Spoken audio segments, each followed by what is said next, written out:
आपण या ठिकाणी मला बोलवलं. खरं म्हणजे सुंदर असा हा कार्यक्रम आपण या ठिकाणी आयोजित केलेला आहे.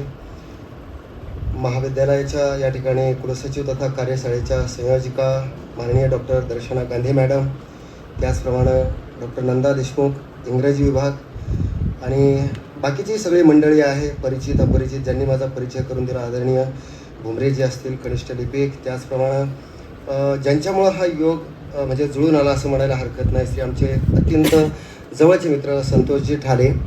आणि त्यांनी जसा उल्लेख केला त्यांच्या शब्दाला धरून थोडंसं सांगतो की त्यांचे आणि माझे संबंध बहुधा मी 11वीला किंवा 12वीला असेल. आता मला 31व-32व बहुतेक कीर्तनाला वर्ष चालू आहे. आणि एवढ्या वर्षापासून कीर्तन करत असताना त्यांच्या गावामध्ये कीर्तनाचा योग आला आणि मग तेव्हापासून आमची जी मैत्री आहे ती आस्थागायत आहे.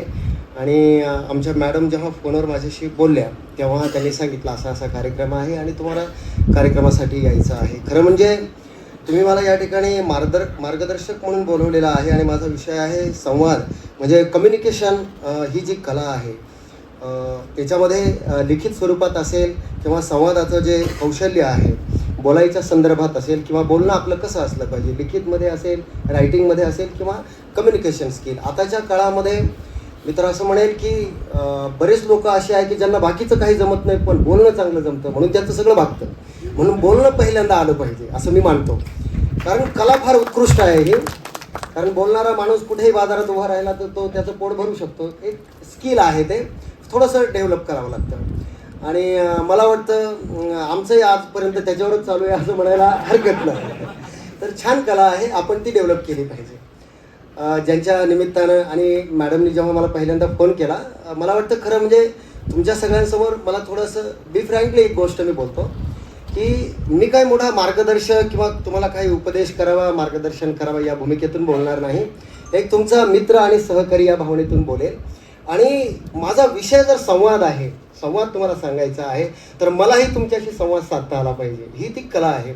म्हणून तुमच्याशी अधिकारवाणीनं नाही तर दोन माणसं जेव्हा संवाद करतात आणि म्हणतात असं की जेव्हा दोन ज्ञानी, दोन चांगली माणसं भेटली की संवाद होतो. एरवी मात्र भांडणच होतात जगामध्ये. संवाद झाला पाहिजे. संवाद हा प्रेमाचा असतो. मग त्या संवादामध्ये भांडण असेल तरी ते सुद्धा प्रेमाचं असतं. आता प्रेमाचं भांडण कसं असतं हे तुम्हाला सांगायची काय गरज आहे. नवरा बायकोतलं भांडण म्हणजे प्रेमातला संवादच असतो. याच्यापेक्षा काय उत्कृष्ट. म्हणजे ही जी स्किल आहे, बोलणं आपल्या उठल्यापासून झोपेपर्यंत नेहमी संवाद असतो. फक्त तो संवाद कसा केला पाहिजे, त्या शब्दांची निवड आपण कशी केली पाहिजे. जेव्हा मी मॅडमशी फोनवर बोललो आणि त्यांनी सांगितलं की अशा अशा पद्धतीनं तुम्हाला बोलायचं आहे, मी फक्त काही प्रश्न त्यांना विचारले की पहिल्यांदा मी तुमच्या महाविद्यालयामध्ये येतो आहे, तुमचा कार्यक्रम काय आहे, मला तुम्हाला काय अपेक्षित आहे, मी काय बोलावं. कारण कोणत्याही वक्त्याला तुम्ही मला इतकं ऐन वेळेला सांगितलं आहे म्हणजे माझी तारेवरची कसरत आहे ही सगळं. कारण कीर्तन करणं, व्याख्यान करणं हा भाग थोडासा वेगळा असतो. पण नवीन विषय जेव्हा समोर येतो तेव्हा त्याला आपल्याला प्रिपेअर कसं व्हायचं आहे, तेव्हा आपल्याला त्याला सामोरे कसं जायचं आहे, हे जे मॅनेजमेंट असतं, ही जी तारेवरची कसरत असते, हे आपल्याला नेहमी साधता आलं पाहिजे जीवनामध्ये. मला वाटतं आपलं जीवनही असंच आहे. सातत्यानं अनेक प्रसंगामध्ये कधी प्रेशर येतं, कधी ताणतणाव येतो. आणि मला वाटतं तुम्ही ज्या क्षेत्रामध्ये काम करत आहात, वरिष्ठांचं प्रेशर वेगळं, खालून येणारं प्रेशर वेगळं आणि या सगळ्या प्रेशरमध्ये आपलं प्रेशर कुकर होतं याची कल्पना मला आहे. पण तरीसुद्धा आपलं प्रेशर कुकर झालं, मी संवाद सांगतोय, मॅनेजमेंट, आपलं जरी प्रेशर कुकर झालं तरी मला वाटतं त्या कुकरकडून आपण एक गोष्ट शिकली पाहिजे. काय की जो ताण आहे आयुष्यातला त्याचं मॅनेजमेंट आपल्याला करता आलं पाहिजे. की खालून जाळ लागलेला आहे, कुकरच्या खाली जाळ लागलेला आहे, पण एवढा मोठा जाळ लागलेला असताना मध्ये हवेचा दाब आहे तरी ते कुकर शिटी वाजवतं. म्हणजे लक्षात येतंय का मी मराठीत, तरी ते कुकर शिटी वाजवतं. तसं आपल्या खाली किती जाळ लागला हे फक्त आपल्यालाच माहीत असावं, ते समोरच्याला कळू देऊ नये. हे स्किल आहे. म्हणून आपल्याला गाणं म्हणता जगता आलं पाहिजे, हसता हसता जगता आलं पाहिजे. मी गमतीने नेहमी म्हणत असतो मॅडम की कधी कधी आता तुम्ही सर्व ॲडमिनिस्ट्रेशनमधली लोक आहात, माझाही या डिपार्टमेंटशी नेहमी संबंध येतो. जेव्हा विद्यार्थी म्हणून मी महाविद्यालयामध्ये फीस भरण्याचं काम असेल किंवा आणखी काही काम असेल, जर आम्ही महाविद्यालयाच्या एखाद्या क्लर्ककडे गेलो, हा अनुभव सांगतो आमचा, जर गेलो तर आम्ही मित्र एखादं काम घेऊन गेलो की सर फॉर्म कधी भरायचा आहे, परीक्षा फीस कधी आहे, हे जनरल प्रश्न असतात. आता तुम्ही दिवसभर एकच प्रश्न ऐकून वैतागलेले असतात, तुम्ही काहीतरी त्याला ओरडावून बोलतात. मग आमच्या मित्रांमध्ये एक डायलॉग ठरलेला होता, जर एखादा क्लर्क आपल्यावर ओरडला तर आम्ही म्हणायचो नक्की याचं बायकोवर भांडण झालं असावं. म्हणजे याचा अर्थ असा आहे की तुम्हाला हे ताणाचं व्यवस्थापन करता येत नाही. तुम्ही घरचा ताण नोकरीवर घेऊन येता. म्हणून जसा घरचा ताण नोकरीवर आणू नका, तसा नोकरीचा ताणही घरी घेऊन जाऊ नका. कारण कधी कधी बायको सुद्धा म्हणत असते, ऑफिसमध्ये काय झालं की काय, आज खूप माझ्यावर रागारागा करता. हे असं का होतं? याचं कारण असं आहे की आपल्याला व्यवस्थापन करता येत नाही, मॅनेजमेंट करता येत नाही. म्हणून खूप साध्या साध्या गोष्टी आहे आणि त्याचं व्यवस्थापन, त्याचं मॅनेजमेंट जर आपल्याला करता आलं तर आयुष्य खूप सुंदर होऊ शकतं, चांगलं होऊ शकतं. काम कोणाला करावं लागत नाही, प्रेशर कोणाला नसतो, ताणतणाव कोणाला नसतो. पण नेहमी प्रेशरमध्ये जीवन जगणं, नेहमी ताणामध्ये जीवन जगणं. मी अलीकडे वर्तमानपत्रामध्ये आणि जेवढ्या बातम्या वाचतो, ज्या काही घटना अलीकडच्या काळामध्ये पाहतो, आत्महत्येचं प्रमाण इतकं वाढलं. याचं माझं निरीक्षण असं आहे मॅडम, सर तुम्हाला सांगतो, माझं निरीक्षण असं आहे, याचं एकमेव कारण आहे की तुम्हाला आयुष्यामध्ये जे दुःख येतात तुमच्या वाट्याला, ज्या घटना येतात, त्याचं व्यवस्थापन करता येत नाही, त्याचं मॅनेज व्यवस्थित करता येत नाही. एखादा माणूस, एखादा बॉस आपल्याला एखाद्या दिवशी बोलला की आपण 2-2 दिवस ते डोक्यात घेतो की हा मला असा बोलला का. अरे बोलला तो, त्याच्या ताणात असेल, बोलला, सोडून द्या तेवढ्या पुरतं. कधी कधी काय असतं, एखादी गोष्ट फार छोटी असते पण त्याचं व्यवस्थापन, त्याचं मॅनेजमेंट आपल्याला करता येते. किती उदाहरणं मी तुम्हाला सांगू की कधी कधी आपल्या नात्यातली लोक, आपली बहीण असते, आपला भाऊ असतो, काही लोक म्हणतात महाराज 10 वर्ष झाली भावाशी अजून मी बोलत नाही, 15 वर्ष झाली मी बहिणीशी बोलत नाही. का बोलत नाही? तर त्याचे कारणं फार गमतीशीर असतात. अमुक एका ठिकाणी भेटली, ती माझ्याशी बोललीच नाही. मग आता काय 15 वर्ष, आता का मेल्यानंतर बोलणार आहे का? बोलणार कधी? म्हणून आयुष्यामध्ये घटना येतात, दुःख येतात, पण त्या वेळच्या वेळी सोडायला शिका. आणि आज मी तुम्हाला मॅनेजमेंटच्या संदर्भात अजून पुढे पुढे जातो आहे. तुम्हाला सांगतो, तुम्हाला जर सुखी व्हायचं असेल, माझं बोलणं आहे का, सुखी व्हायचं असेल तर तुम्ही घरी असा, स्वतःच्या मुलाबाळात असा, बायकोत असा, किंवा नोकरीवर आल्यानंतर तुमच्या सहकाऱ्यांसोबत असा. तुम्हाला जर सुखी व्हायचं असेल तर सोडायला शिका, पटपट सोडायला शिका. कोणतीही गोष्ट असो, दुःख असो, चांगलं असो, सोडायला शिका, म्हणजे माणूस फार हलकं होतं. उदाहरण सांगू तुम्हाला, फार छान आहे, ऐका. आपण उपग्रह सोडतो, वरती आकाशामध्ये उपग्रह सोडतो. आता लोकांना नवल वाटतं की हजारो मैल योजनचा प्रवास करून एखाद्या ग्रहावर ते यान जातं. कसं जातं याचं कधी ऑब्झर्वेशन केलंय का तुम्ही? ऐका, ते यान इतक्या दूर कसं जातं, तर याचं एकमेव कारण आहे की ते यान पृथ्वी सोडताना, गुरुत्वाकर्षण सोडताना त्याला ताकद लागते, एक फोर्स लागतो, म्हणून ते ताकदीनं वर जातं. पण जसं जसं ते वर जातं तसे तसे त्याचे एक एक पार्ट गळायला लागतात, आहे की नाही? एक एक पार्ट गळायला लागतात. याचं तात्पर्य काय? तो हलकं होत जातो, सोडत जातो. म्हणून आयुष्यामध्ये जी माणसं मोठ्या होण्याच्या दिशेने प्रवास करतात, मोठ्या होण्याच्या दिशेने जातात, त्या माणसाला सोडता आलं पाहिजे. जितकं तुम्ही सोडाल, जितके तुम्ही हलके व्हाल तितके वर जाल, आणि जितके जड व्हाल तितके खाली जाल. हे सूत्र आहे जीवनात, हे आपल्याला लक्षात आलं पाहिजे. आणि म्हणून ही जी मॅनेजमेंटच्या संदर्भात ह्या ज्या गोष्टी आहेत, खूप छोट्या छोट्या आहेत, पण याचं व्यवस्थापन आपल्याला करता येत नाही. याचं मॅनेजमेंट, आता ज्या क्षेत्रामध्ये तुम्ही काम करता त्या क्षेत्रामध्ये तुम्हाला नेहमी पत्रव्यवहार करावा लागतो, पत्र लिहावी लागतात. पत्रव्यवहाराच्या आणि लिखित संदर्भानं काही उदाहरणं मी तुम्हाला सांगेन ती याकरता की लिहिणं ही सुद्धा एक कला आहे, आर्ट आहे. आता बऱ्याच वेळा तुम्हाला सांगतो, मी तर कधी कधी गमतीनं म्हणत असतो, ठाणे पाटील, बोलणं सोपं आहे, लिहिणं फार अवघड आहे. हे माझं मत आहे वैयक्तिक, कमी बरोबर असू शकतं, पण लिहिणं फार अवघड आहे. आणि मला वाटतं लिहिण्यासारखी अवघड कला तुम्ही आत्मसात केली, बोलणं फार अवघड नाही, फक्त त्याच्यामध्ये बारीक बारीक गोष्टी समजून घेणं गरजेचं आहे. म्हणजे पत्र कशी लिहिली पाहिजे. अहो जाऊ द्या, आपल्याकडे जे विद्यार्थी येतात, महाविद्यालयामध्ये जे विद्यार्थी येतात, ग्रॅज्युएट होतात, पोस्ट ग्रॅज्युएट होतात, पण त्यांना साधा अर्ज लिहिता येत नाही. आता अर्ज कसे लिहितात पोरं, आता मी हे इथं बोलत नाही, तुम्ही सगळ्यांचे अर्ज बघितलेले, म्हणजे तुम्ही वेगळे येतात. अर्जामध्ये जर प्रति लिहायचं असेल तर पहिली विलंटी की दुसरी विलंटी इथून आम्हाला सांगावं लागतं. मग या पोरांचं काय करायचं? अवघड परिस्थिती आहे. म्हणजे आपल्याला काना, मात्रा, वेलांटी, शब्द तोच असतो, प्रति शब्द आहे, पण पहिली आणि दुसरी विलांटी. काही लोक म्हणतील काय फरक पडतो, कोणती विलांटी दिली तर? नाही ना, पडतो फरक. एक प्रति होतो दुसऱ्याच्या प्रति, म्हणजे मी ज्याला अर्ज देतो त्याच्या प्रति, आणि एक प्रति होतो संख्यात्मक जेव्हा आपण पुस्तक लिहितो. म्हणजे तुम्हाला नुसती विलांटी बदललेली दिसते, पण त्याचा अर्थ संदर्भाने किती बदलतो. म्हणून लिहिणाऱ्या माणसावर ही फार मोठी जबाबदारी आहे की मी काय लिहितो आहे, जे लिहितोय त्याचा दूरगामी परिणाम भविष्यात होऊ शकतो. म्हणून जो शब्द माझ्या मुद्द्यामध्ये आहे, दस्तावेज, आणि त्याचं व्यवस्थापन आपल्याला करता आलं पाहिजे. याचा एक उत्कृष्ट नमुना मॅडम मी तुम्हाला सांगेन की ज्या हातनूरचा मी आहे, हा जो सोलापूर धुळे हायवे गेला, हा सोलापूर धुळे हायवे गेल्यानंतर बऱ्याच जमिनी अधिग्रहित झाल्या. त्याच्यामध्ये माझ्या गावची जमीन, म्हणजे माझी स्वतःची जमीन सुद्धा आहे. तर लिहिण्याचा काय परिणाम होऊ शकतो, मला एक उत्कृष्ट उदाहरण तुम्हाला सांगायचं म्हणजे मी काही कुठून उचललं नाही, घडलेली गोष्ट सांगतोय तुम्हाला की तुम्ही जर संभाजीनगरपासून निघाला आणि अगदी 40 गावपर्यंत गेला तर तिथपर्यंत अगदी मध्ये मोठमोठी गावं लागतात, म्हणजे वेरूळसारखं गाव सुद्धा लागतं की जे जागतिक पटलावर ज्या शहराचा ठसा आहे, जागतिक पटलावर जे ओळखलं जातं एल्लोरा म्हणून, एल्लोरा केव्ज म्हणून आपण ओळखतो. पण तुम्हाला सांगतो संभाजीनगरपासून निघाल्यानंतर 40 गावपर्यंत जेवढा भाव जमिनीला भेटला नाही त्याच्यापेक्षा किंबहुना जास्तीचा भाव आमच्या हातनूरच्या लोकांना भेटला. का भेटला असेल याचा कधी विचार केलाय का तुम्ही? याची गंमत सांगतो तुम्हाला. याची गंमत असं आहे की टापरगावच्या अलीकडे निजाम होते. टापरगावच्या पलीकडे जर तुम्ही गेला, टापरगाव नावाचं गाव आहे आमच्याजवळ, त्याच्या पलीकडे जर गेला तर पलीकडे इंग्रज होते, म्हणजे इंग्रजांचं शासन होतं.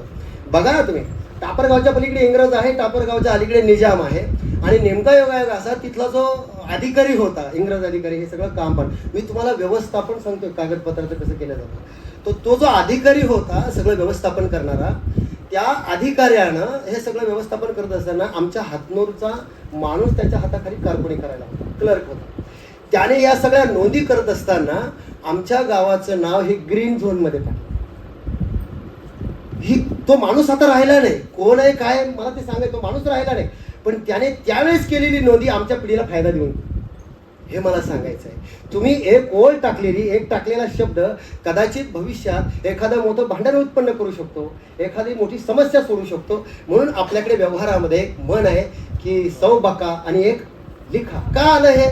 याचं कारण हे आहे की लिहिण्याला प्रचंड सामर्थ्य आहे, लिहिण्याला प्रचंड महत्व आहे. म्हणून लिहिण्याच्या बाबतीमध्ये आपण जागरूक असलं पाहिजे. असं नाही काही लिहिलं तरी चालतं, कधी लिहिलं तरी चालतं, थोडंफार धकतंचे होतंचे चालतंचे असं करून नाही चालणार. तुमच्यावर मोठी जबाबदारी आहे, कारण तुम्ही एखाद्या संस्थेचे असे कर्मचारी आहात की मी असं म्हणतो की ग्रामीण भागामध्ये एक शब्द आहे मॅडम, की असं म्हणतात की घराचं अंगण घराची कळा सांगते. खूप साधा शब्द आहे, घराचं अंगण घराची कळा सांगते, असा साधा शब्द आहे. पण मी म्हणतो प्रत्येक महाविद्यालय, प्रत्येक संस्थेची कळा, ते महाविद्यालय कसं आहे, तिथला जो ॲडमिनिस्ट्रेशनमध्ये काम करणारा जो माणूस आहे त्याच्यावरून ठरतं ती संस्था कशी आहे, त्याच्यावरून ठरतं ती संस्था कशी आहे. म्हणून आपली जबाबदारी, तुम्ही बघा कोणताही माणूस जेव्हा संस्थेत येतो तेव्हा तो पहिल्यांदा प्राचार्यांना भेटतो का? नाही. पहिल्यांदा तो डायरेक्ट प्राध्यापकाला भेटतो का? नाही. तो तुम्हाला भेटतो, तुमच्यावरून तो जज करतो की इथली माणसं कशी असतात, इथे ज्यांना मी भेटणार आहे ही संस्था कशी असेल, या संस्थेमध्ये ॲडमिनिस्ट्रेशन करणारी माणसं, प्रशासन राबवणारी माणसं कशी आहे, त्यावर तो ठरवेल की या महाविद्यालयात मी यायचं की नाही यायचं, यावर तो ठरवेल. म्हणून तुमची जबाबदारी. याच्यापेक्षा अजून एक छान उदाहरण मी तुम्हाला सांगेन की आता किती म्हटलं तर मी कीर्तनकार आहे हे तुम्ही ऐकलेलं आहे, त्याच्यामुळे काही संदर्भ माझे संत साहित्याचे येतील तेवढे समजून घ्या. की ज्ञानेश्वर महाराज असं म्हणतात की कोमाची लवलव सांगे भूमीची मार्दव. भूमीची योग्यता काय आहे हे कोंब जेव्हा लवलव करतं तेव्हा शेतकऱ्याला कळतं की ही भूमी किती सुपीक आहे. अगदी त्याच पद्धतीनं एखाद्या संस्थेतला काम करणारा कर्मचारी, एखाद्या संस्थेतला काम करणारा माणूस, त्याहून ठरतं की ती संस्था कशी आहे, त्याहून ठरतं त्या संस्थेची उंची काय. मध्ये काम करत असताना लिखित गोष्टीला फार महत्व आहे. आपण लिहिण्यावर जोर दिला पाहिजे. लिहिणं आपलं जे आपण ड्राफ्टिंग करतो आहे, जी कागदपत्र आपण सांभाळतो आहे ती भविष्यामध्ये फार गरजेची आहे. प्रत्येक कागद, बऱ्याच वेळा असं होतं की मी अशी महाविद्यालय पाहिली मॅडम, आता नाव सांगत नाही कारण ज्यांचं नाव सांगेल पुन्हा अडचण होईल, कारण आम्हाला फार अडचण असते, कधी कुठे जावं लागेल काय सांगता येत नाही. म्हणून सांगतोय की अशी महाविद्यालय पाहिली की दुपारी जेवताना डबा खाताना ते कोणाचे प्रमाणपत्र घेऊन बसतात. आता हे न बोललेलं बरं, पण सांगतो तुम्हाला काय तुमचं ॲडमिनिस्ट्रेशन काय. एखादा विद्यार्थी आला, त्याचा मार्क मेमो सापडत नाही, त्याची TC सापडत नाही, त्याच्या बापाचं नाव कुठेतरी गायब असतं, काहीतरी असतं. एका माझ्या मित्राचं एक प्रमाणपत्र आलं, त्याच्या बापाच्या नावावर XYZ टाकलेलं होतं. त्याने काय अर्थ घ्यायचा हे मी या करता सांगतो. तुम्ही टाकलंय, पण ह्या छोट्या छोट्या गोष्टी जरी तुम्हाला वाटत असेल तरी त्या माणसाला भविष्यामध्ये प्रचंड अडचणी त्या निर्माण करू शकतात. म्हणून आपण त्या गोष्टीला जपलं पाहिजे. आता पत्राच्या संदर्भात मी तुम्हाला सांगतो पत्र कशी लिहिली पाहिजे.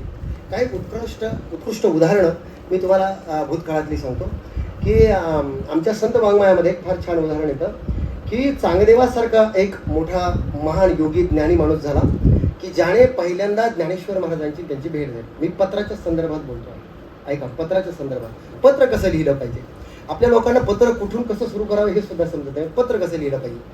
तर चांगदेवांनी पहिल्यांदा ज्ञानेश्वरांना पत्र लिहिलं. ज्ञानेश्वरांचं वय काय, चांगदेवांपेक्षा लहान ते. आता आता पत्र लिहित असताना चांगदेवांना प्रश्न पडला. आता ज्ञानी माणसाला हा प्रश्न पडतो, बुद्धिवान माणसाला प्रश्न पडतो की आपल्यापेक्षा लहान माणसाला पत्र लिहिताना आपण काय लिहितो? आशीर्वाद लिहितो. बरं, चांगदेवाच्या लक्षात आलं आशीर्वाद लिहावं तर हे आपल्यापेक्षा अधिकाराने मोठे आहे, मग आशीर्वाद कसं लिहावं? म्हणे साष्टांग दंडवत. पण साष्टांग दंडवत लिहावं तर वयानं लहान आहे, कसं लिहावं? हे पत्राची गंमत सांगतो. कसं लिहावं? मग त्यांनी काय केलं? कोरं पत्र पाठवून दिलं.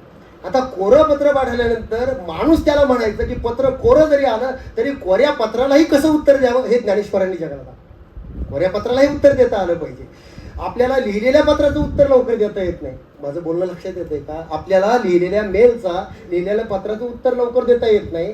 पण ज्ञानेश्वरांनी आलेलं कोरं पत्र ओळखलं की समोरच्या माणसाला लिहिता येत नाही की माझ्या बाबतीत काय लिहावं. आणि म्हणून त्यांनी जी 65 ओव्या लिहिल्या, म्हणजे एखाद्या माणसाने लिहिलेल्या पत्राचा ग्रंथ होऊ शकतो, ही योग्यता आहे पत्राची. चांगदेव 65. मी पत्र सांगतोय तुम्हाला फक्त. अजून पत्राच्या संदर्भानं काही एक्झाम्पल मी तुम्हाला देईन. छत्रपती शिवाजी महाराजांचे पत्र हे इतिहासातले उत्कृष्ट नमुने आहेत. तुम्ही कधीतरी वाचा पत्र कसं लिहिलं पाहिजे. एखाद्या वरिष्ठ अधिकाऱ्यानं जर आपल्या खालच्या कर्मचाऱ्याला पत्र लिहिले, कसं पत्र लिहिलं पाहिजे हो? आपण कधी विचार केला? काही लिहून आपण मोकळं होतो. कुठे काय लिहावं, कुठे काय मजकूर असावा हे आपल्याला माहीत असावं. पण पत्र कसं लिहावं, मला वाटतं छत्रपती शिवाजी महाराज या जगातलं आणि महाराष्ट्रातलं उत्कृष्ट उदाहरण आहे. पत्र कसं लिहिलं पाहिजे. तुम्हाला काही एक्झाम्पल सांगतो. जेव्हा छत्रपती शिवाजी महाराजांचे, मला फार मोठा तो विषय ते मला सांगायचा नाही, जेवढं आपल्या कामाचं आहे तेवढे तिथे घेतो. छत्रपती शिवाजी महाराजांचे मावळे ठाले पाटील सर जेव्हा ते कामगिरीवर असायचे, तेव्हा कामगिरीवर असताना त्यांच्या मावळ्यांना काही पत्र लिहिले, त्यांनी काही औरंगजेबाला पत्र लिहिली. ती पत्र तुम्ही बघा. आपल्यापेक्षा वरिष्ठाला पत्र लिहिताना आपण कसं लिहिलं पाहिजे, आपल्या कर्मचाऱ्याला आपण कसं पत्र लिहिलं पाहिजे. कर्मचारी हा नौकर नसतो, हे जरा समजून घ्या. कर्मचारी हा नौकर नसतो. छत्रपती शिवाजी महाराज या महाराष्ट्रामध्ये मोठे झाले याचं एकमेव कारण त्यांच्या हाताखाली काम करणारे मावळे म्हणजे त्यांचे कर्मचारी होते. पण आयुष्यभर हा राजा कधीही आपल्या हाताखाली काम करणाऱ्या माणसाला कर्मचारी किंवा नौकर म्हटलाच नाही. हे माझे मावळे आहे आणि माझे सहकारी आहे असं म्हटले, म्हणून शिवाजी महाराज मोठे, म्हणून शिवाजी महाराज. म्हणून कधीही ज्याच्या हातात प्रशासन आहे, ज्याच्या हातात अधिकार आहे, त्याने आपल्या सोबतच्या माणसाबरोबर काम करत असताना हा माझा नौकर आहे असं म्हणून काम करून घेऊ नका, त्याला सहकारी म्हणा. मग बघा त्याची कामाची ऊर्जा किती वाढते, तो काम किती चांगल्या पद्धतीनं करतो. म्हणून आपली भानगड इथेच गडबड होते की हा नौकर आहे, मग आपण आदेश सोडतो. आदेश सोडून कामं होत नाही. आणि तुम्हाला जर असं वाटत असेल की चापकाने कामं होतात तर हा गैरसमज जरा डोक्यातून काढून टाका. माझे आजोबा आचार्य वेदांत वाचस्पती जगन्नाथ महाराज पवार त्यांच्या अनेक संबंधांना ते बोलायचे. ते म्हणायचे ज्या लोकांना असं वाटतं चापकाने काम होतं त्यांना माझं सांगणं आहे, तुम्ही सर्कस कधी पाहिली आहे का? चापकाने काम होतं, होत नाही असं नाही, पण चापकाने काम होतं असं ज्यांना वाटतं त्यांनी सर्कस कधी पाहिली आहे का? सर्कशीमध्ये जो रिंग मास्टर असतो तो चाबूक हातात घेतो आणि एकाच ताटामध्ये वाघाला शेळीला जेवायला लावतो की नाही?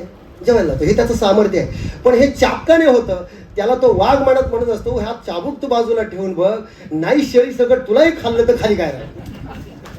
हे मी कशाला सांगतोय? हे मी याकरता सांगतोय की धाकाने किंवा नियमाने काम होत नाही, ते प्रेमानं होतं, ते संबंधाने होतं. म्हणून कुठे कुठे जर सहज बोलण्याने आणि साध्या बोलण्याने जर तुमची कामं होणार असेल तर तुम्ही का हरिरवीची भाषा वापरत असाल, का अधिकाराची भाषा वापरत असाल, याचा अर्थ आहे तुमच्याकडे कम्युनिकेशन स्किल नाही, तुमच्याकडे संवाद नाही, तुमच्या कर्मचाऱ्याबरोबर तुम्हाला संवाद करता येत नाही. हे मी उदाहरण याकरता सांगतोय की छत्रपती शिवाजी महाराज एक राजा आहे, एक मुख्य माणूस आहे, पण आपल्याबरोबर काम करणाऱ्या सहकार्याला जेव्हा एखादं काम सांगतो तेव्हा ते काम सांगत असताना पत्रामध्ये असं लिहितो की तुम्ही ज्या ठिकाणी मुक्कामाला राहिलात, ऐका, एक राजा पत्र कसं लिहितो की तुम्ही ज्या ठिकाणी मुक्कामाला राहिलात त्या ठिकाणी जर कदाचित तुम्हाला स्वयंपाक करण्याकरता लाकूड लागलं तर शेतकऱ्याचं वाळलेलं झाड जर तुम्ही तोडणार असाल तर त्या शेतकऱ्याची परवानगी घ्या. कोण लिहितंय पत्र? राजा लिहितोय. कोणाला लिहितोय? सेवकाला लिहितोय. त्या शेतकऱ्याची परवानगी घ्या, त्याला विचारा की या झाडाचा मोबदला तुला किती देऊ, वाळलेलं लाकूड आहे तरी त्याला मोबदला द्या, त्याची परवानगी घ्या. आज अशी परवानगी शासन घेतं का? आज असं शेतकऱ्याचं मत विचारात घेतलं जातं का? त्याच्या मालाच्या भावाच्या संदर्भानं हा विचार लक्षात घेतला जातो का?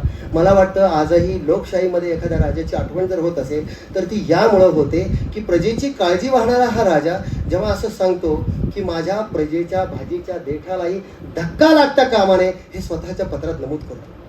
हे पत्राचा उत्कृष्ट नमुना आहे. अजून पुढे सांगतो, मोठ्या माणसाला खुर्चीवर बसलेल्या माणसाला, तुम्ही तहसीलदार असा, कलेक्टर असा, मुख्यमंत्री असा, खासदार असा, आमदार असा, कोणी असा, पण सामान्य माणसाच्या प्रश्नाची जाण तुम्हाला असली पाहिजे. सामान्य माणसाला प्रश्न काय पडतात, त्याची दुःख काय, त्याची वेदना काय, ह्या आपल्याला कळाल्या पाहिजे आणि त्या आपल्या पत्रातून लोकांना दिसल्या पाहिजे, त्या आपल्या कामातून त्या दिसल्या पाहिजे. कसं बघा तुम्ही, शिवाजी महाराज त्या पत्रात एक ओळ अंडरलाईन करतात. ते सांगतात की बाबा ज्या ठिकाणी तुम्ही मुक्कामाला राहिले, मी पत्र सांगतोय, एक राजा पत्र लिहितोय सेवकाला आणि तो सांगतो ज्या ठिकाणी तुम्ही मुक्कामाला राहिलाय त्या ठिकाणी तुम्ही मुक्कामाला राहिल्यानंतर कदाचित तुम्ही दुसऱ्या दिवशी जेव्हा उठून जाल त्यावेळेस तिथं जो दिवा लावलाय तुम्ही प्रकाशाकरता, बघा दिवा लावलाय प्रकाशाकरता, तो दिवा विझवायला विसरू नका. का विझवायला विसरू नका? कारण तुम्ही जर तो विझवला नाही, त्याला जर विस्तव राहिला किंवा तो जर पेटलेला राहिला तर कदाचित उंदीर येईल तेलाच्या आमिषानं आणि ती वात पळवून नेईल, आणि त्याने जर ती वात पळवून नेली तर कदाचित ती शेतकऱ्याच्या एखाद्या गंजीला लागेल आणि त्याची गंजी जळून जाईल. हे एका राजाला कळतं. म्हणून ॲडमिनिस्ट्रेशन मधल्या माणसाला हे कळालं पाहिजे की मी जे काम करतोय, माझे सहकारी जे काम करताय, त्या कामाचे दूरगामी परिणाम काय होऊ शकतात हे पत्रातून सातत्यानं जाणवतं. म्हणून आपल्यावर फार मोठी जबाबदारी. आपल्याला काय वाटतं, पत्र आहे, कागद आहे, खूप साधी गोष्ट आहे. आज सोशल मीडियामध्ये एका पत्राने काय काय होऊ शकतं आणि एखादं डॉक्युमेंट जर चुकीचं आलं तर काय काय होऊ शकतं हे मी इथं न बोललेलं बरं, कारण याचा अनुभव आपण सगळं घेतो की लगेच स्टेटसला लगेच कुठेतरी. म्हणजे आता या कार्यक्रमाला येत असताना माझी मिसेस सुद्धा मला नेहमी म्हणत असते, लोक इतकं स्टेटस ठेवतात, तुम्ही काही लवकर ठेवतच नाही. म्हटलं ते न ठेवलेलं परवडलं, कारण स्टेटस ठेवून आपलं स्टेटसचं वाटोळं व्हायची वेळ येते. कारण कधी कधी चुकीच्या गोष्टी आपल्याकडून जात असतात. म्हणजे डॉक्युमेंटेशन करताना ज्या गोष्टी आपण सोशल मीडियावर, आपण आज अशा काळामध्ये जन्माला आलोय की जुन्या काळामध्ये आम्ही लहान असताना एखाद्या माणसाकडून एखादी चूक झाली तर कदाचित त्या गावापुरती, त्या समाजापुरती मर्यादित राहत होती. पण आज तसं घडत नाही. आज जर तुमच्याकडून एखादी चूक झाली तर चुकीला माफीच नाही, कारण त्याचे पुरावे तयार होतात. कारण सोशल मीडियामध्ये या सगळ्या गोष्टी. म्हणून सोशल मीडियाचा सुद्धा वापर करत असताना आपण कर्मचारी माणसाने इतकं जपून केला पाहिजे की आपण व्हॉट्सअपचा ग्रुप असतो, आला तिकडून मेसेज लगेच फॉरवर्ड करतो. कधी विचार केलाय का त्या मेसेजमध्ये काय लिहिलंय, काय आलंय, त्याचा परिणाम काय होऊ शकतो. म्हणून शब्द पाठवत असताना, शब्द दुसऱ्यांना सांगत असताना त्या शब्दाची जाणीव ठेवा. नेहमी आपण जे शब्द वापरतो त्या शब्दामध्ये काय ताकद असते हे जर तुम्ही समजून घेतलं तर पत्राची ताकद तुम्हाला कळेल. अजून पत्राच्या संबंधाने एक उत्कृष्ट उदाहरण जगाच्या पाठीवर मी तुम्हाला सांगेन की पत्र कसं लिहिलं पाहिजे आणि पत्र कसं असलं पाहिजे याचा एक उत्कृष्ट नमूना तुम्हाला सांगतो. अमेरिकेचे राष्ट्राध्यक्ष अब्राहम लिंकन, नाव ऐकलंय तुम्ही सगळ्यांनी.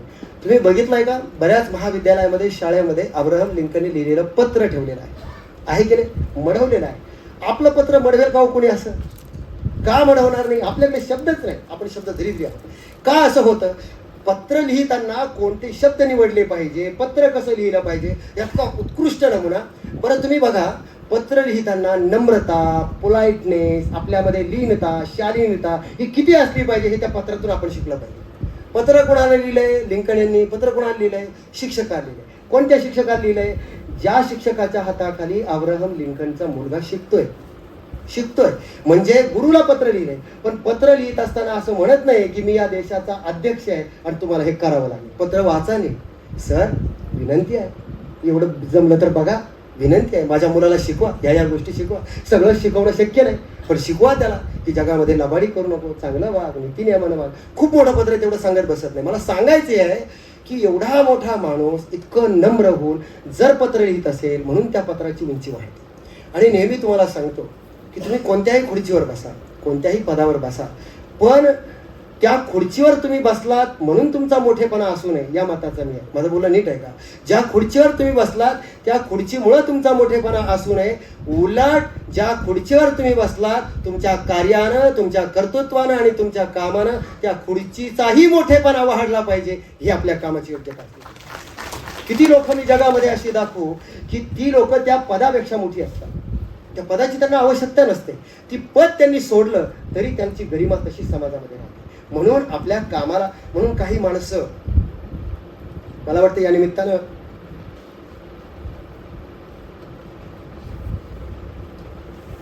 निमित्तानं एक आठवण मला आवर्जून काढावी लागेल की महाराष्ट्राचे माननीय मुख्यमंत्री अजितदादा जे आपल्याला सोडून गेले, आज ते आपल्यात राहिले नाही, पण आज त्यांची आठवण लोक काढतात. का काढतात याचा कधी विचार केला?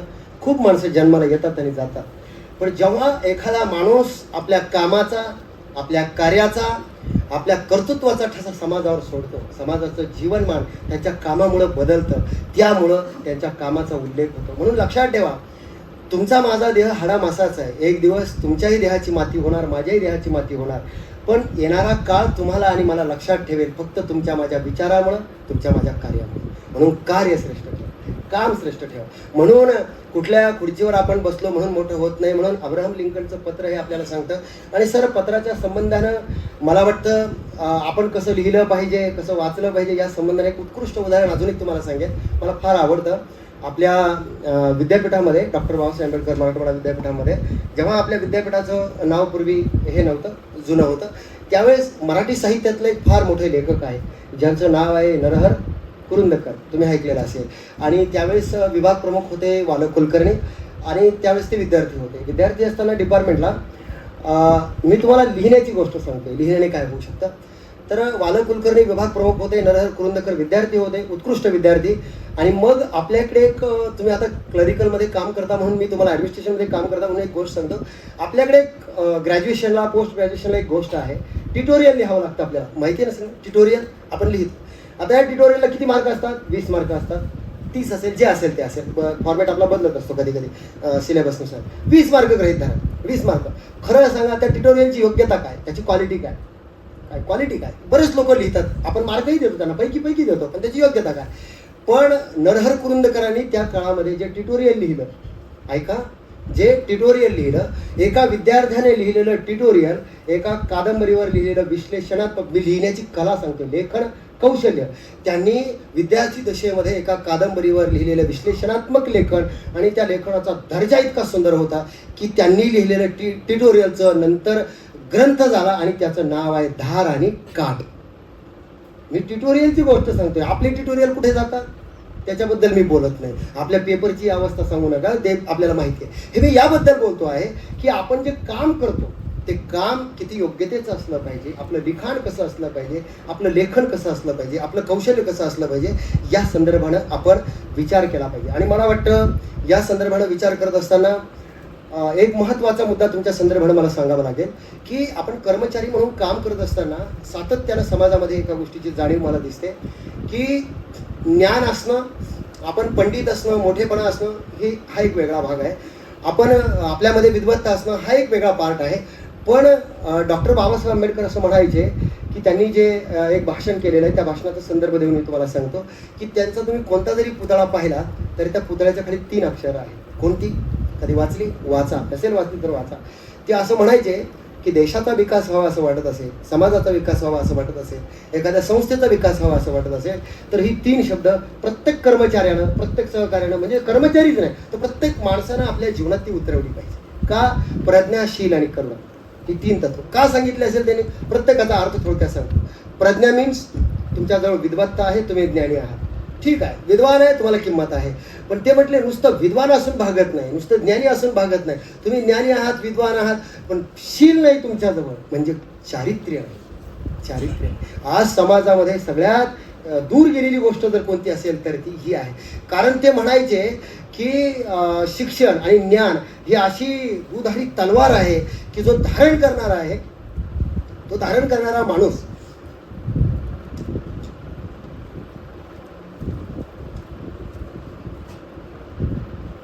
तो जो धारण करणारा माणूस आहे, त्या माणसाकडे ती तलवार आहे. कशाची? ज्ञानाची आणि शिक्षणाची आहे त्याच्याजवळ.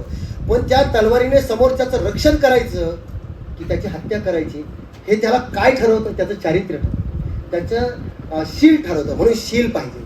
आणि तिसरा मुद्दा काय सांगितला? करुणा पाहिजे. आपल्याकडे आलेला माणूस, आपल्याकडे एखादा विद्यार्थी जर काम घेऊन आला तर तो कोणत्या भागातून आला, त्याचे दुःख काय आहे, तो कुठून आला. एखादा विद्यार्थी जर 100 किलोमीटरवरून तुमच्याकडे एखादं काम घेऊन आला असेल आणि तुम्हाला जर त्याचं काम करताना जर थोडा त्रास होतही असेल, पण तुम्ही जर एक गोष्ट लक्षात घेतली की मी जर आज याला नाही म्हटलो, म्हणजे मी जर आज याला नाही म्हटलो तर त्याला जर पुन्हा यावं लागत असेल, तर तुम्ही एक 10 मिनिटाचा घेतलेला त्रास कदाचित तो त्याच्यासाठी किती चांगला असेल. ही तुमची दया आहे, हा तुमचा सहानुभूती आहे, दया आहे, करुणा आहे.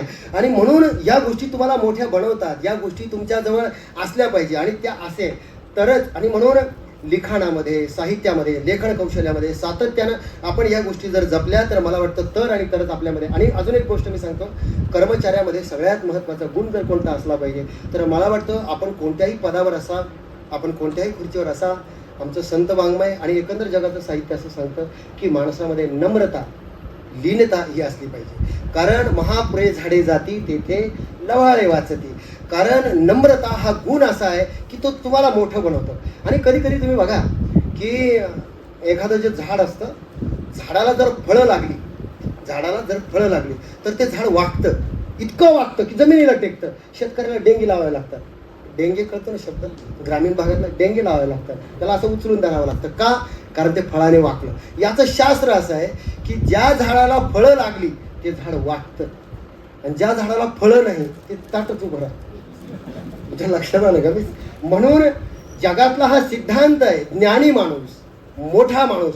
तुम्ही जितकी मोठी माणसं जगातली पाहाल, कधीतरी मोठ्या माणसांना भेटून पहा. माझा जेव्हा मोठ्या लोकांशी संबंध येतो, म्हणजे मी फार मोठा आहे अशातला भाग सांगत आहे, पण चुकून कधी मोठ्या लोकांशी संबंध आला तर त्यांच्यातली नम्रता पाहून मला असं वाटतं की अरे नेमकं ज्या माणसाला मी भेटतोय नेमकं तो मोठा आहे का मी मोठा आहे. इतका रिस्पेक्टफुली ती लोक आपल्याशी बोलतात. आणि मोठ्या माणसांचं लक्षण हे आहे की आपण मोठं असताना सुद्धा आपल्या लहान माणसाबरोबर आपण व्यवहार कसा करतो, आपण वागतो कसा. एक एक्झाम्पल मी मुद्दाम सांगेल तुम्हाला की ज्या संतपीठामध्ये मी काम करतो, आमचे डॉक्टर बाबासाहेब आंबेडकर विद्यापीठाचे जे समन्वयक आहे डॉक्टर प्रवीणजी वक्ते, मी मुद्दाम तुम्हाला ही गोष्ट का सांगतोय, नाव घेऊन सांगतो कारण मला हे सांगायचं का आहे की तुम्ही ही गोष्ट शिकली पाहिजे. कुलगुरू राहिलेले सर, ॲडमिनिस्ट्रेशनमध्ये प्रचंड काम केलेले सर, वेगवेगळ्या विद्यापीठामध्ये त्यांचं जाणं येणं बसणं उठणं. तसं पाहिलं तर आम्ही त्यांच्या हाताखाली नोकर आहोत, सेवक आहोत. त्यांनी मला काम सांगताना कसं सांगितलं पाहिजे, मी तुम्हाला सांगतोय की फोनवर आपण कसं बोललं पाहिजे, ते मला अधिकारवाणीने सांगू शकता. हे तुला करावं लागतं, उद्या कुलगुरू येणार आहे, हे तुला करावं लागतं असं सांगू शकता. पण जेव्हा ऑफिस टाईम जर संपलेला असेल, ऑफिस टाईममध्ये फोन केला तरी खूप नम्रतेने बोलतात, पण जर ऑफिस टाईम संपलेला असेल आणि मला 10ला 10:30ला 11ला जर फोन केला, अचानक जर फोन त्यांना करावा लागला तर मला पहिल्यांदा विचारतात कामात आहेस का, बोलू का, आपण बोलू शकतो का, काही बोलू का नंतर फोन करू. हे कोण बोलतंय? माझा बॉस बोलतोय माझ्याशी. ते काय बोलतात त्याने फरक नाही पडत, पण फरक याच्यामुळे पडतो की ते माझ्याबरोबर असं बोलतात म्हणून त्यांच्याबद्दलचा माझ्या मनातला आदर प्रचंड हजारो पटीने वाढतो. म्हणून आपल्यापेक्षा वरिष्ठ माणसानं आपल्यापेक्षा खालच्या माणसाबरोबर नेहमी नम्रतेने, सेवाभाव आणि प्रेमाने जर आपण वागलो, नम्रतेने. अजून नम्रतेच्या बाबतीमध्ये एक उत्कृष्ट उदाहरण तुम्हाला संत साहित्यातलं मी सांगेल की तुम्ही जर रामायण वाचलं असेल, आय थिंक सगळ्यांना आपल्याला माहिती आहे, पण रामायणामध्ये असं आहे की राम हा एक राजा आहे, त्याला वनवास त्याच्या वाट्याला आला. पण एक ॲडमिनिस्ट्रेशनच्या अंगाने मी तुम्हाला सांगतो की वनवास वाट्याला आला, सीता पळवून नेली रावणाने, दुःख वाट्याला आलं. मग आता करायचं काय? तर रामाचं सगळं काम कुणी केलं? रावणाने केलं. माझं बोलणं नीट आहे का? सेवक काय काम करतो? सगळं काम कुणी केलं? हनुमंताने केलं. एवढं काम केलं, सीतेचं शोधन केलं, सीता शोधून काढली, परत आणली, रामाला राज्य मिळवून दिलं, सगळं सैन्य एकत्र केलं, त्यांचं ॲडमिनिस्ट्रेशन केलं, ते सगळं काम केलं. बरं एवढं सगळं जर एखाद्या संस्थेत एखाद्या माणसाने काम केलं, तो माणूस काय म्हणे, पगार वाढवा नाही तर संस्था सोडून जातो, म्हणेल की नाही? मी एवढं काम केलं आणि संस्थेला माझी कदरच नाही, कधी माझा सत्कार नाही, कधी माझा सन्मान नाही, कधी साहेब चांगलं बोलत नाही, कधी मला म्हणत नाही की तुझ्यामुळे संस्था उभी आहे, असं कधी म्हणत नाही. आणि एक वाक्य मी या संबंधाने सांगेल की ज्या संस्थेमध्ये आपण काम करतो, संस्था आपल्यामुळे नसते, संस्थेमुळं आपण असतो, ही भावना कायम मनात आहे. यामुळं आपली उंचीता वाढते पण संस्थेची उंची वाढते. कारण जितकी संस्था मोठी होते तितकं आपण मोठं होतो. म्हणून जेव्हा हनुमंताला कोणीतरी असं विचारतं, आपण एखाद्या ठिकाणी जर गेलो आणि आपली आयडेंटिटी जर सांगायची आहे, मला लोक विचारतात की तुमची आयडेंटिटी काय, आपली आयडेंटिटी काय असते, तर लोक सांगतात मी डॉक्टर आहे, मी हे आहे, मी हे माझं शिक्षण झालेलं आहे, मी या कुळातून आलो, माझे आई वडील हे आहे, माझा बाप आमदार आहे, खासदार आहे, माझे नातेवाईक हे आहे. अशी आयडेंटिटी सांगण्याची लोकांची पद्धत असते. पण खरं सांगू, सगळ्यात मोठी आयडेंटिटी, मोठी माणसं जेव्हा स्वतःची आयडेंटिटी देतात, जेव्हा हनुमंतराला त्याची आयडेंटिटी रावण विचारतो, तेव्हा रावण स्वतःचा हनुमंतर आहे, जेव्हा स्वतःचं आय कार्ड म्हणजे आयडेंटिटी कार्ड जेव्हा पुढे लोटतो, तेव्हा त्या आय कार्डवर फक्त एवढंच लिहिलं आहे की मी रामाचा सेवक आहे. मला वाटतं यातून खूप मोठा बोध आपण घेतला पाहिजे. आपण ज्यांच्याकरता काम करतो आपण फक्त त्यांचे सेवक आहोत, ही भावना सेवकाची असावी. आणि ज्यांच्याकरता काम करतो त्या मालकाच्या मनात ही भावना असावी की हे माझे नौकर नाही, सेवक नाही, ते हे माझे सहकारी आहे. अशा समन्वयातून समाज मोठा होतो, अशा समन्वयातून संस्था मोठी होते. या गोष्टी सातत्यानं आपण लक्षात घेतल्या पाहिजे. आणि म्हणून अशा अनेक गोष्टी आहे. आता सगळ्यात महत्त्वाचा मुद्दा, कारण माझा वेळ, कारण मी तुम्हाला मॅनेजमेंटच्या संदर्भानं बोलतोय म्हणजे मी सुद्धा वेळ पाळला पाहिजे. नाहीतर मी तुम्हाला मॅनेजमेंटच्या संदर्भात बोलायचं आणि मीच ते खाऊन टाकायचं तर असं चालणार नाही. तर वेळ बरोबर पाळेल मी. मला बरोबर 10 मिनटं माझ्याकडे आहे. तर सगळ्यात महत्त्वाचा माझा मुद्दा आहे, तुम्हाला लेखन पत्र या संबंधाने आतापर्यंत बोललो. आता मला तुम्हाला सांगायचं आहे, मौखिक जो संवाद आहे, मौखिक जे संवाद कौशल्य आहे ते आपलं कसं असलं पाहिजे, आपण कसं बोललं पाहिजे. कसं बोललं पाहिजे, मी तर म्हणतो कसं बोललं पाहिजे हे काय शिकवायचं. एक एक्झाम्पल तुम्हाला सांगतो. बोलण्यामध्ये एवढं प्रचंड सामर्थ्य आहे. तुम्ही कसं बोलता. गीतेमध्ये एक श्लोक आहे, अनुद्वेग करम वाक्यम सत्यम प्रिय हितम चय, की तुम्ही जे वाक्य बोलता ते असं असलं पाहिजे अनुद्वेग करम, म्हणजे कोणाला उद्वेग होईल, कोणाला त्रास होईल ते असं नसावं, ते सत्य असावं, ते प्रिय असावं, तर ते लोकांना आवडतं.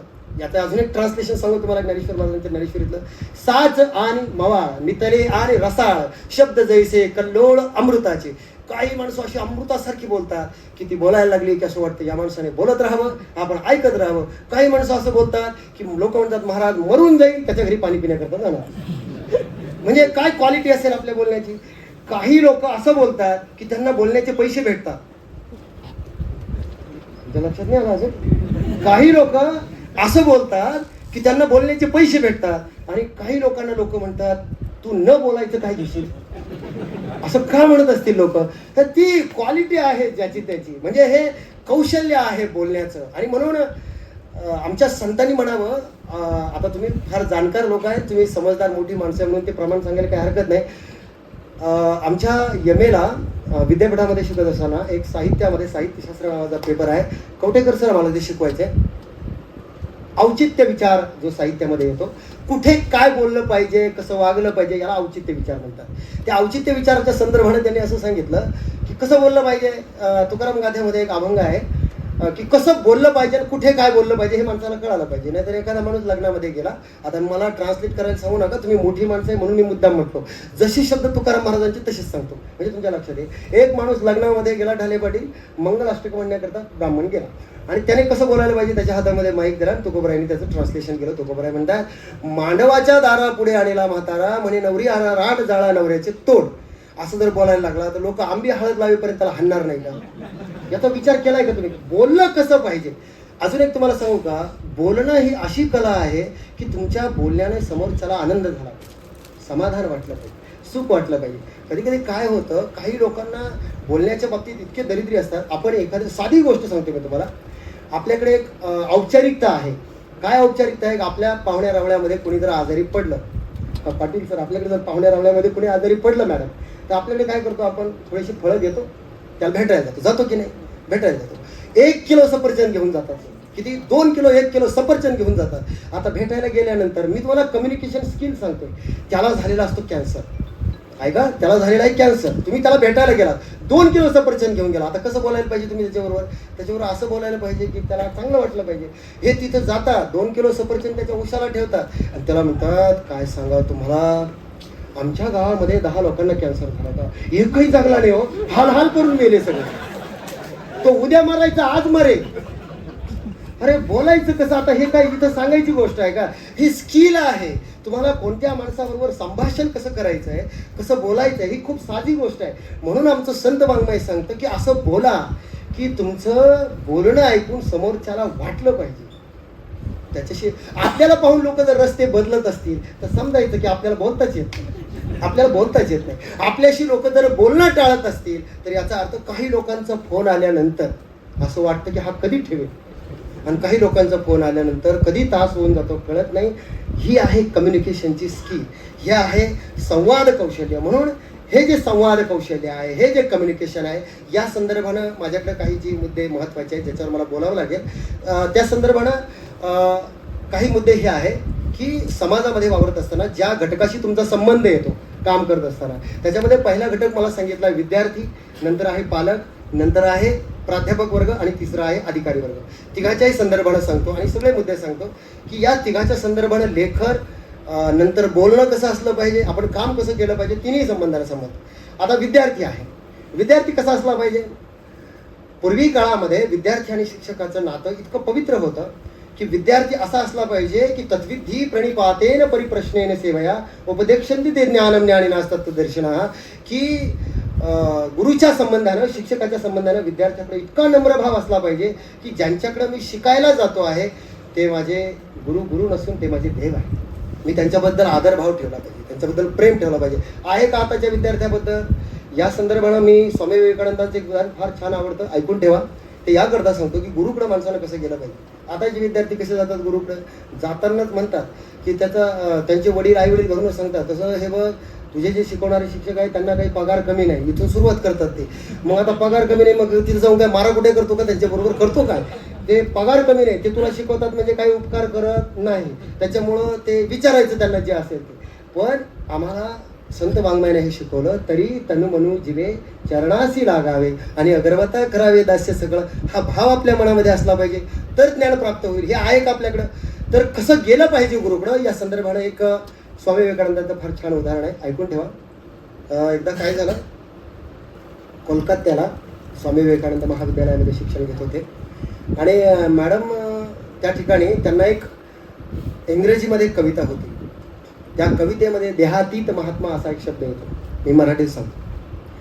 आता ते स्वामी विवेकानंद कॉलेज जीवनातलं, विद्यार्थी जीवनातलं आयुष्य त्यांना कळे ना देहातीत महात्मा म्हणजे काय वगैरे, काही कळे ना की देहातीत म्हणजे काय, त्या शब्दाचा अर्थच कळे ना की जो देहावर नसतो तो देहातीत. काय या शब्दाचा अर्थ आहे? त्यांनी त्यांच्या गुरुला विचारलं. ते म्हटले मला याचा नेमका अर्थ सांगता येणार नाही, पण खरा गुरु तो असतो योग्य मार्गदर्शन करतो. त्यांनी सांगितलं तुला जर हे माहीत करून घ्यायचं असेल, त्यावेळेस त्यांचं नाव होतं नरेंद्र, आणि म्हटलं तुला जर हे माहीत करून घ्यायचं असेल तर तू काय कर, इथं कोलकात्यामध्ये एक रामकृष्ण परमहंस नावाचे महान विद्वान राहतात, त्यांना जाऊन तू भेट. मग तोपर्यंत स्वामी विवेकानंदांची रामकृष्णांची भेट नाही. पहिल्यांदा स्वामी विवेकानंद रामकृष्णांना भेटायला गेले. बरं, भेटायला गेल्यानंतर एका शिष्यानं, एका विद्यार्थ्यानं गुरुकडे कसं जावं, काय भाव मनामध्ये असावं, एवढंच मला सांगायचं आहे, माझं दृष्टांत संपेल. स्वामी विवेकानंद म्हणजे नरेंद्र त्यांना भेटायला गेले आणि भेटायला गेल्यानंतर रामकृष्ण परमहंसाची जी कुटिया आहे त्याचं दार असं लावलेलं आहे. आणि मग आपल्याकडं सर्वसाधारणपणे आपण कोणाच्या घरी गेलो तर काय करतो, कडी वाजवतो, बेल वाजवली. वाजवल्याबरोबर मधून रामकृष्ण परमहंसांचं साधं एक आवाज आला, कोण आहे? किती साधा प्रश्न आहे, कोण आहे? कोण आहे म्हटल्याबरोबर हे म्हटले नरेंद्र आहे. दरवाजा नाही उघडला. पुन्हा कडी वाजवली, मग आडनाव सांगितलं, मग बापाचं नाव सांगितलं, मग मी या गावातून आलं सांगितलं, मग शिक्षकाचं नाव सांगितलं, मग वेगवेगळ्या नातेवाईकांचं नाव सांगून बघितलं. एवढं सगळं 15-16 वेळा झालं. यांचं कडी वाजवणं चालूच आहे. मधून प्रश्न काय, कोण आहे? एवढा एकच प्रश्न, कोण आहे? स्वामी विवेकानंद हुशार होते. त्यांच्या लक्षात आलं नेहमीची उत्तर देऊन भागणार नाही, काहीतरी उत्तर वेगळं अपेक्षित आहे. आणि त्यांनी 16व्या वेळी कडी वाजवली आणि कडी वाजवल्याबरोबर मधून प्रश्न आला, कोण आहे? तेव्हा स्वामीजींनी म्हणजे विवेकानंदांनी बाहेर उत्तर दिलं, मी कोण आहे हे मला माहीत नाही आणि तेच माहीत करून घेण्याकरता तुमच्याकडे आलो. ही गोष्ट आहे विद्यार्थ्यातली आणि प्राध्यापकातली. आपण जेव्हा गुरुकडे जातो तेव्हा हे जाणून घेण्याकरता जातो, मी कोण आहे, मला माहीत नाही. आणि हा भाव असेल तर तो काहीतरी शिकवू शकतो. पण जी लोक असं भाव घेऊन जातात की तसं मी सगळं शिकून आलोय, मग त्याने काय शिकवायचं तुम्हाला? असा भाव, तसं मला सगळं येतं, मग त्याने काय शिकवायचं? प्रश्न हा आहे की तुमच्या जीवनातला भाव विद्यार्थ्याच्या संदर्भात. आणि अजून एक माझा पुढचा जो मुद्दा आहे, थोडक्यात सांगतो. पालक, आता झाला हा विद्यार्थ्याचा. विद्यार्थी आजकालच्या काळामध्ये असं आहे की तुम्हाला गंमत म्हणून सांगतो, जुन्या काळामध्ये, आता इथे सगळी तुम्ही जुनी माणसं आहात, आपल्या लहानपणीची गोष्ट अशी होती मॅडम की आम्ही ग्रामीण भागामध्ये जर आमचे शिक्षक रस्त्याने चालले तर आम्हाला भीती वाटायची. म्हणजे फक्त शाळेतच भीती वाटत नव्हती, गावात जरी एखादा शिक्षक भेटला आणि जर कुठे विद्यार्थी टपरीवर दिसला तर तो शिक्षक मारत मारत त्या विद्यार्थ्याला घरी नेत होता. आता केस होईल तसं काही करता येणार नाही, ही जुनी गोष्ट सांगते. मारत मारत घरी नेत होता. बरं, मारत मारत घरी नेल्यानंतर, त्या घरी नेल्यानंतर तो पालक कधी शिक्षकाला असं म्हटला नाही की सर तुम्ही माझ्या विद्यार्थ्याला मारलं कसं, असं कधी म्हणतच नव्हता. उलट तो पालक म्हणायचा, सर जरा तुम्ही कमीच मारलं हो, तो बूट काढायचा आणि तो 2-4 अजून हाणायचा. हे मी का सांगतोय तुम्हाला, ही गोष्ट होती आपल्या देशातली की शिक्षकाने मारलं तरी त्याचा राग लोकांना येत नव्हता, कारण ती पिढी घडवण्याचं काम करते. आणि म्हणून डॉक्टर सर्वपल्ली राधाकृष्णन असं म्हणायचे की माणूस हा जो जीवनामध्ये घडतो त्याच्या घडवण्यामध्ये शिक्षकाचा फार मोठा वाटा आहे. माणूस हा पक्षाप्रमाणे आकाशात उडायला शिकला. जेव्हा स्टॅलिनची आणि त्यांची भेट रशियामध्ये झाली तेव्हा त्याच्यातला एक छोटा संदर्भ सांगतो की ते स्टॅलिनला असं म्हणतात की तुमच्या देशातली माणसं पक्षाप्रमाणे आकाशात उडायला शिकली, माशाप्रमाणे पाण्यात पाहायला शिकली, पण जमिनीवर माणूस म्हणून कसं वागायचं हे शिकली नाही. आणि ते एक शिक्षक आणि एक प्राध्यापक शिकवतात. एक प्राध्यापक आणि शिक्षक शिकवतात. म्हणून शिक्षकाची भूमिका, म्हणून मी नेहमी सांगत असतो, डॉक्टर APJ अब्दुल कलाम असं म्हणायचे की एखाद्या देशातला इंजिनियर जर बिघडला तर कदाचित 2-4 बिल्डिंगी लवकर पडतील, 2-4 पूल वाहून जातील. एखादा डॉक्टर जर बिघडला तर कदाचित लोक लवकर यमसदनी जातील जर बिघडला. पण एखादा शिक्षक जर बिघडला, एखादा प्राध्यापक जर बिघडला तर किती पिढ्या बर्बाद होतील हे आपण याचा विचार केला पाहिजे. म्हणून हा समाजातला खूप महत्त्वाचा घटक आहे प्राध्यापक. पण प्राध्यापकाकडं, गुरुकडं पाहत असताना आपण कसं पाहिलं पाहिजे, कसं त्यांच्याकडे गेलं पाहिजे, किती नम्रता. पालकांनी सुद्धा प्राध्यापकाकडे, शिक्षकाकडे जाताना किती नम्र भाव असला पाहिजे. पण अलीकडे लोकांना असं वाटतं दमदाटीच करतात, सगळे दमदाटी करतात. एक एक्झाम्पल मी तुम्हाला सांगेन की रामायणामध्ये असं म्हणतात की राजा दशरथ, ऐकून ठेवा, हे मी कशा करता सांगतोय की रामायणामध्ये राजा दशरथ कुठे आला? विश्वामित्राकडे आला, गुरुकुलामध्ये, जिथं त्यांचे मुलं शिकायला होते. दशरथ कोण आहे? राजा. स्वतःच्या राज्यामध्ये असलेले जे गुरुकुल आहे, स्वतःची संस्था आहे, स्वतः उभी करून दिलेली आहे, आणि त्या संस्थेमध्ये स्वतःचे मुलं शिकतायत. कोण? राम, लक्ष्मण, शत्रुघ्न, भरत सगळे शिकतायत. आणि तिथं त्यांना भेटाय करता राजा दशरथ आले. आणि आल्यानंतर जेव्हा ते त्या प्रवेशद्वारावर पोहोचले तेव्हा त्यांची अंबारी, त्यांचे हत्ती, घोडे वगैरे सगळे दाराशी उभे आहे. आणि मग मात्र राजा दशरथ काय करतोय? ऐका, आजच्या काळामध्ये उदाहरण आपण का लक्षात ठेवायचं? राजा दशरथ काय करतो? पाटील सर, मॅडम तुम्हाला सांगतो की त्याने आपली सगळी वस्त्र, म्हणजे जी आभूषणं आहेत ती काढून बाजूला ठेवली, आपला टोप बाजूला ठेवला, आपला धनुष्यबाण, जे काही हत्यार असेल, तलवार वगैरे, ते सगळं बाजूला ठेवलं. तेव्हा त्यांचा असणारा प्रधान सुवंत त्यांना असं विचारतो की तुम्ही एवढे मोठे राजा आहात, तुमच्याच राज्यामध्ये हे गुरुकुल आहे, तुम्ही हे सगळं का काढून ठेवताय? राजा दशरथाने दिलेलं उत्तर मला वाटतं आजच्या पालकांनी समजून घेतलं पाहिजे. आजच्या पालकाने हे समजून घेतलं पाहिजे की राजा दशरथ त्यावेळेस सुमंतला असं सांगतो की अरे, मी विश्वामित्राकडे जातोय एक राजा म्हणून जात नाही, तर मी रामाचा बाप म्हणून जातोय, मी भरताचा बाप म्हणून जातोय.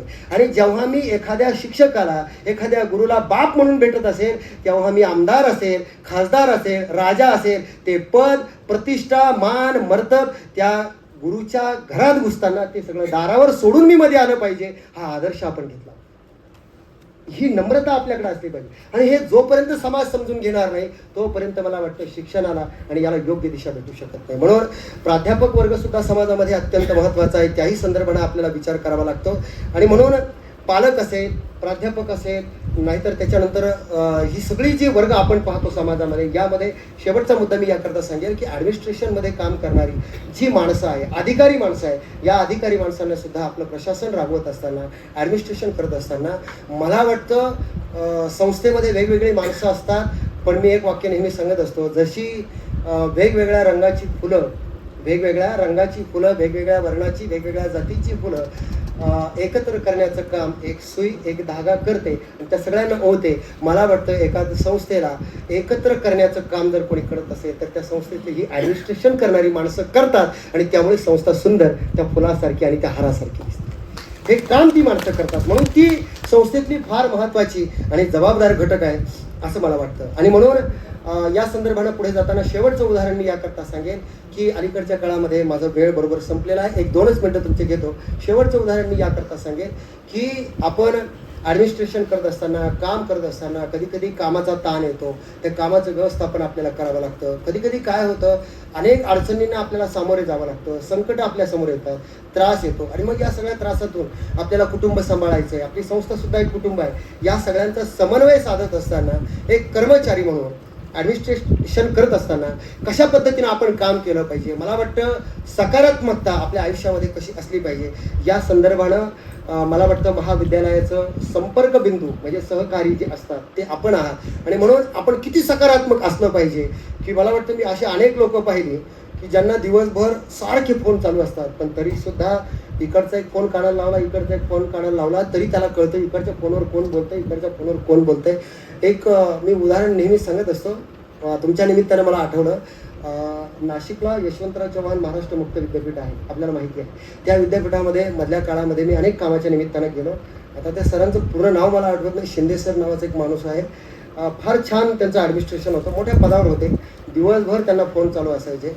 पण रात्रीच्या वेळेला सुद्धा जर फोन केला, मी विद्यार्थी असतानाची ही गोष्ट सांगतो, एका विद्यार्थ्याने जरी फोन केला तरी ते कधी असं आम्हाला म्हटले नाही की सर माझी ड्युटी संपली आहे, 5 वाजेनंतर तुम्ही फोन करता, बघू उद्या, बोला उद्या. हे मी म्हणजे तुम्ही करावं असं मी सांगत नाही, पण एखाद्या माणसाचं प्रशासनावर एवढी कमांड असते की तो माणूस त्या वेळेला सुद्धा मला सांगायचा की सर तुमचं या तारखेला हे काम आहे, असं असं आहे. इतकं ते डोक्यामध्ये असतं आणि मला वाटतं ते प्रशासनामध्ये आपण केलं पाहिजे आणि नेहमी सकारात्मक राहिलं पाहिजे. कारण तुम्ही सकारात्मक राहिलात तर संस्थेचा विकास होतो, तुमचा विकास होतो. सकारात्मकतेच्या संदर्भानं शेवटचं एक उदाहरण सांगेल आणि या ठिकाणी थांबेल. उदाहरण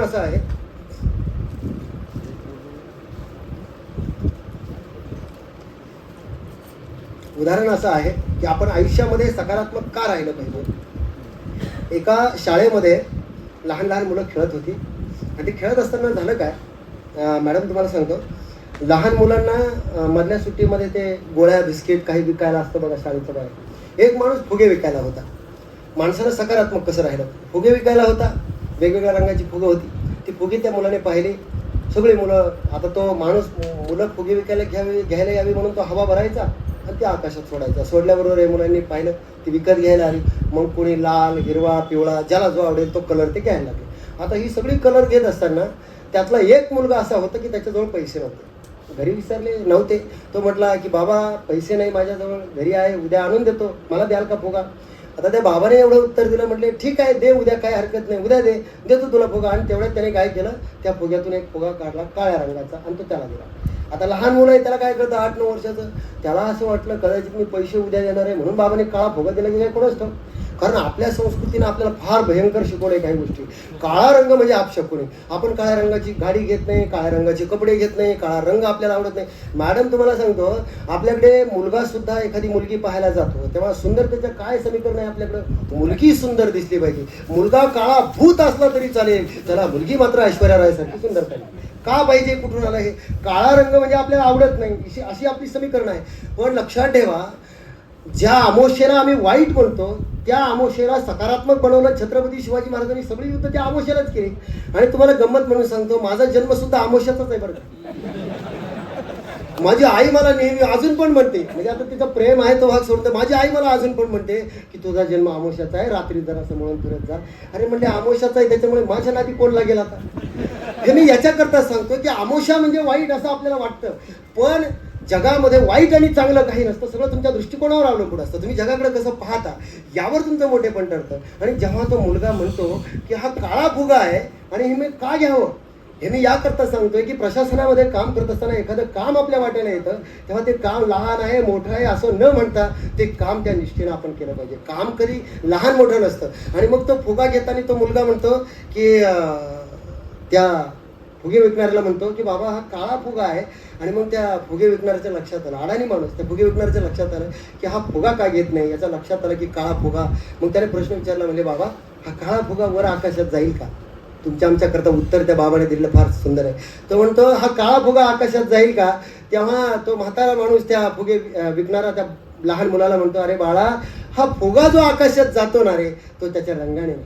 हा फुगा जो आकाशात जातो ना तो त्याच्या रंगाने नाही, तर त्याच्या आतमध्ये जी हवा भरलेली आहे त्या हवेने वर जातो, त्या हवेने वर जातो. मला वाटतं जीवनामध्ये तुम्ही जर मोठे होणार असाल तर तुम्ही कोणत्या जातीत जन्माला आला, कोणत्या लिंगात जन्माला आला, तुमचा वर्ण काय, तुम्ही लहान आहात मोठे आहात, तुम्ही दिसायला स्मार्ट आहात नाही आहात, यामुळे तुम्ही लहान मोठे होणार नाही, तर तुमच्या आतमध्ये भरलेलं ज्ञान, तुमच्या आतमध्ये भरलेला आत्मविश्वास हा जगामध्ये तुम्हाला वेगळं करतो, तुम्हाला जगामध्ये पुढे नेतो. आणि म्हणून आयुष्यामध्ये काम करत असताना तुमचं काम बोललं पाहिजे, तुमचं ज्ञान बोललं पाहिजे. आणि हे जेव्हा बोलतं तेव्हा तुम्ही कुठून आलात, कोण आलात. कारण आमच्या ज्ञानोबांनी फार छान संदर्भ दिला. ते म्हणतात की मी जन्माला येताना कोणत्या जातीत जन्माला यावं हे माझ्या हातात नव्हतं, कोणत्या वर्णात जन्माला यावं हे माझ्या हातात नव्हतं, मी काळं असावं गोरं असावं हे माझ्या हातात नव्हतं, मी श्रीमंत असावं, माझी बौद्धिक क्षमता काय असावी, मी श्रीमंत असावं गरीब असावं हेही माझ्या हातात नव्हतं, पण आयुष्यभर कसं काम करावं आणि काय मी होऊ शकतो एवढं मात्र माझ्या हातात आहे. आणि तेवढंच आपण केलं पाहिजे, तर आपण आयुष्यामध्ये मोठं होऊ शकतो. म्हणून जाता जाता एवढं सांगेल की आपण ज्या संबंधाने मला या ठिकाणी बोलवलं खरं म्हणजे आपण नवीन आणि सुंदर अशा विषयावर मला या ठिकाणी बोलण्याची संधी दिली. तुमचे आदरणीय ठाले पाटील सर आणि आदरणीय मॅडम यांनी खरं म्हणजे हा वेळेवर विषय दिला. मला किती मला न्याय देता आला मला माहीत नाही, पण नम्रपणे सांगतो एक या भूमिकेतून मी आलो, कारण संध्याकाळी पण माझं एका ठिकाणी कीर्तन आहे.